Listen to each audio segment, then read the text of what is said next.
Medina দিদার দাও গো শাহে Medina নবীর রওজা শরীফ দেখে মন ভরে না নবীর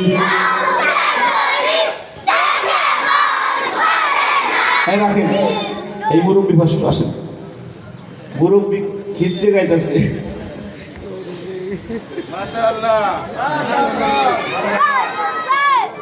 আমি একটা প্রশ্ন করি শিক্ষকদের ওনার কাছে একটা প্রশ্ন করুন উত্তর দেবে আপনারা শুনবেন এটা একটা শিক্ষা আমি এই বিষয়টাকে দেখানোর জন্য ওনাকে এনেছি আমি যখন বলেছি আপনি ফার্স্ট হয়েছেন এখানে আসছেন আপনার কেমন লাগছে সেটা একটু বলেন এটা আসলে ভাষায় বোঝানো যাবে না আমি রায়ান ভাইয়ের কাছ থেকে আমি ছবি তুলে ভাবছি আসলে আল্লাহ যেভাবে মিলে দেবে আমি ভাবতেই পারিনি আমি ভাবছি ছবি তুলবো লাস্টে বলবো জিজ্ঞেস করে আমি ছবি তুলবো ওনার কলিজার মধ্যে যদি এখন থার্মোমিটার বসানো যেত যেমন জ্বর মাপা যায়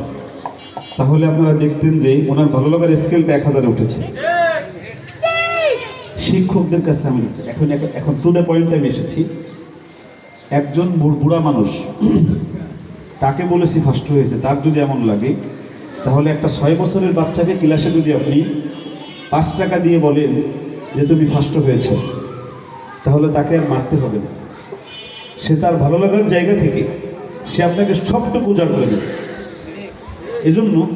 আমরা আমার মিডিয়াতে যারা দেখবেন এই ঘটনাটা আমরা শিখি আমরা বাচ্চাদেরকে না মেরে কীভাবে পড়াতে হয় এই যে পয়েন্ট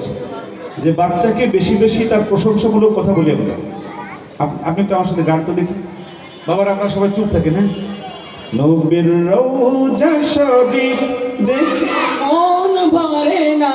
নবীর রওজা শরীফ দেখে মন ভরে না দিদার দাও গো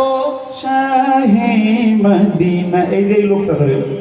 তার 7 বছর বয়সে যদি আমার মতো একজন শিক্ষক পেত তাহলে সে আজকে আল্লাহ তাকদিরে যেটা আছে অল্পদ্দি খৈরি ওয়াশারিহি মিনাল্লাহি তাআলা যেটা সেটা হবেই কিন্তু তাহলে হয়তো তার জীবনটা আরো একটু পরিবর্তন হতে পারত ঠিক না বেঠিক ঠিক না বেঠিক এজন্য আমরা উত্তম প্রতিষ্ঠান চাই আদর্শিক শিক্ষক চাই যে আপনার সন্তানের ভিতরের প্রতিভাকে একদম জোর করে বের করে নিয়ে আসবে ইনশাআল্লাহ এই ছবি তুলো না ভালো করে টাকাটা ভালো করে এই টাকা কিন্তু খাইয়ে ফেলেন না আবার